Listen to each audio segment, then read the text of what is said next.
استقبال رمضان کے حوالے سے سب سے پہلی بات جو ذہن میں رکھنا ہے وہ یہ ہے کہ ہم کو اپنی نیتیں درست کرنا ہے۔ کوئی بھی عمل کا دار و مدار نیت پر ہے۔ انما الاعمال بالنیات، پیارے آقا علیہ الصلوۃ والسلام کا ارشاد پاک ہے، تمام اعمال کا دار و مدار نیتوں پر ہے۔ مطلب کیا ہے؟ عمل تو انسان کرتا ہی رہتا ہے، کس نیت کے ساتھ اس نے کیا اس کے مطابق اس کو اس کا بدلہ ملے۔ اگر کوئی عمل اس نے اللہ کی رضا اس کی خوشنودی کے لیے کیا تو وہ عمل کا اس کو اجر ملے گا۔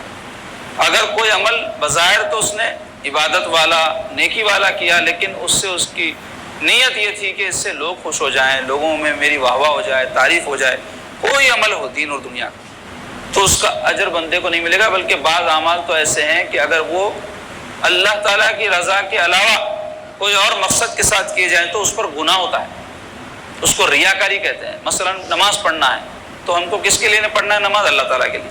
روزہ عبادت ہے، کس کے لیے رکھنا ہے؟ اللہ تعالیٰ کے لیے۔ ایسے ہی دیگر جو کام جس کو ہم دین کا کام سمجھ کے کرتے ہیں اس کو ہم کو اللہ تعالیٰ کی رضا اور خوشنودی کے لیے کرنا ہے۔ تو وہ کام بظاہر تو بڑے اچھے ہیں نا، نماز پڑھنے کا جو عمل ہے کتنا اچھا ہے بظاہر، روزہ بندہ اللہ کے لیے بھوکا پیاسا رہتا ہے کتنا اچھا عمل ہے، حج عمرہ زکوٰۃ صدقات خیرات قربانی یہ جو بھی کام ہے تلاوت ذکر یہ سب دین کے کام ہے نا بھائی۔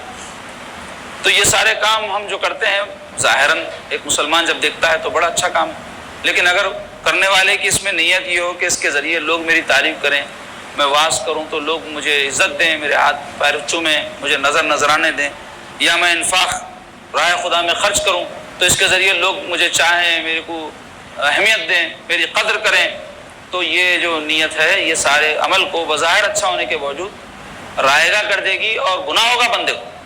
نماز پڑھ کے گناہ گار ہوں گا، کتنی بری بات ہے، نماز پڑھ کے تو ثواب ملتا ہے یہ معلوم نہ ہم کو، لیکن نماز پڑھ کے بھی بندہ گناہ گار ہوتا اگر ریا اس کے دل میں شامل ہو جائے، دکھاوا اس کا مقصود ہو، نیت اس کی خراب ہو گئی۔ تو سب سے بنیادی چیز ایک مسلمان کے لیے اس کی نیت ہے۔ اس واسطے پیارے آقا علیہ الصلوۃ والسلام کیا فرمایا؟ مسلمان کی نیت، مومن کی نیت اس کے عمل سے بہتر ہے، فرمایا سر۔ کیا معنی ہے اس کا؟ کئی موقعوں پر ایک مسلمان مومن نیت کرتا میں فلاں فلاں نیک کام کروں گا، لیکن کسی وجہ سے کر نہیں پاتا، کوئی مجبوری ہو جاتی، تب بھی اس کو اس نیت کی وجہ سے اجر ملتا، ثواب ملتا۔ مثلا ایک شخص نیت کیا فلاں جگہ سے میرے کو پیسے آنے والے ہیں، وہ پیسے آئے تو اس میں سے میں جو ہے راہ خدا میں اتنے خرچ کرتا ہوں، پیسے آئے تو کرتا ہوں، بولا آئے نہیں، نیت تھی آئے تو کروں گا، بلکہ اب نیت تو کہاں سے کریں گا، لیکن چونکہ نیت کر لیا تھا اللہ تعالیٰ کو تو معلوم ہے اس کے پاس آتے تو یہ ضرور کرتا، اس کا ثواب دیں گے اللہ تعالیٰ، ایسی عنایت ہے اللہ تعالیٰ۔ اور اس کے برعکس سرکار فرمائے منافق کا عمل بڑا اچھا ہوتا ہے لیکن اس کی نیت خراب ہوتی ہے۔ یعنی اگر کوئی منافق آدمی ہے وہ جہاد میں بھی اگر شریک ہو جائے مجبوراً، کئی منافقین ہوئے تھے رسول اللہ صلی اللہ علیہ وسلم کے ساتھ، جہاد میں بھی شریک ہوئے تھے، لیکن ان کا مقصود جہاد فی سبیل اللہ نہیں تھا، اللہ کی راہ میں لڑنا نہیں تھا، بلکہ دھوکہ دینا تھا مسلمانوں کو کہ ہم تمہارے ساتھ ہیں۔ اللہ تعالیٰ کی خوشنودی کی خاطر جب میدان جنگ میں نہیں آئے تھے تو ان کا عمل بظاہر تو جہاد کا اچھا ہے نا، حسین عمل ہے، جان دینے کے لیے راہ خدا میں لڑنے کے لیے آئے ہیں، لیکن نیت ان کی اس میں اچھی نہیں تھی۔ تو منافق کا بظاہر عمل اچھا بھی ہو تو اس کی نیت خراب ہوتی ہے، مسلمان کی نیت اس کے عمل سے بہتر ہوتی ہے۔ ٹوٹے پھوٹے انداز سے کر لیتا ہوں گا کوئی کام، لیکن اس کی نیت نہیں رہتی، مسائل نہیں معلوم رہتے کئی لوگوں کو، لیکن اندر دل میں جذبہ رہتا، تڑپ رہتی کہ میں یہ کام کر گزروں، تو وہ ان کی تڑپ جذبہ اور اچھی نیت کی وجہ سے اللہ تعالیٰ کے نزدیک وہ عمل بڑا مقبول ہو جاتا ہے۔ تو جاننا یہ چاہیے کہ اپنے نیت کو درست کریں۔ تو رمضان شریف کے حوالے سے نیت کی اصلاح کیسے ہونا؟ پہلے تو عزم یہ کرنا کہ ماہ رمضان میں جو بھی زائد ذمہ داریاں ہیں رمضان شریف کے حوالے سے ہم ان سب کو پورا کریں گے انشاءاللہ، یہ پہلے عزم ہونا۔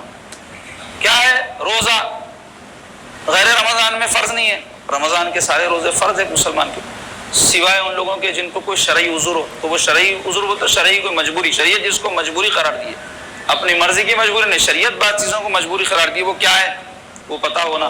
کئی لوگ ہیں اپنی طور پہ مجبوریاں طے کر لیتے روزہ چھوڑنے کے لیے تو وہ گناہ گار ہوتے۔ تو نیت کیا ہونا؟ انشاءاللہ پورے روزے رکھوں گا، پورا مہینہ تراویح پڑھوں گا، اللہ توفیق دیا تو تہجد بھی پڑھوں گا، آخری عشرے میں تاخراتوں میں کثرت سے عبادت کروں گا، اور جو بھی اللہ مجھے دے گا اس کو راہ خدا میں رمضان میں بہت زیادہ ثواب خرچ کروں گا، اور بھی بہت سے کام ہیں جو کرنے بیٹھے تو عزم کرنا کہ انشاءاللہ کروں گا، ایسا مضبوط ارادہ رہنا، پھر ساتھ ساتھ یہ سب اللہ کے لیے کروں گا، یہ ایک دوسری بات. عزم کرنا ایک الگ چیز ہے، اور اس عزم کو خلوص والا بنانا، خالص بنانا، اللہ اس کے رسول کی رضا کی خاطر اس عمل کو کرنے کی نیت کرنا، یہ ایک دوسرا کام. تو نیت کیا ہونا؟ اللہ خوش ہو اس واسطے کروں گا. افطاریاں کراؤں گا محلے میں، لوگ بولنا ارے کیا افطاری کراتے وہ، شاندار تعریف ہو جائیں گی، اس سال ذرا ایکسٹرا کر دیں گے. تو افطاری بھی ہو رہی، لوگ کھا رہے ہیں بھی، آپ کھلا رہے ہیں بھی، خرچہ بھی ہو رہا، لیکن نیت خراب ہے، تو اس کی وجہ سے وہ سارا پیسہ خرچ ہو کے بھی گناہ ہوگا. تو ایک مثال میں دے رہا ہوں، ایسا ہر کام میں نیت کیا ہونا؟ اللہ کی رضا، رسول کی رضا، اللہ خوش ہو جائے، رسول اللہ صلی اللہ علیہ وسلم خوش ہو جائے، یہ نیت رہنا.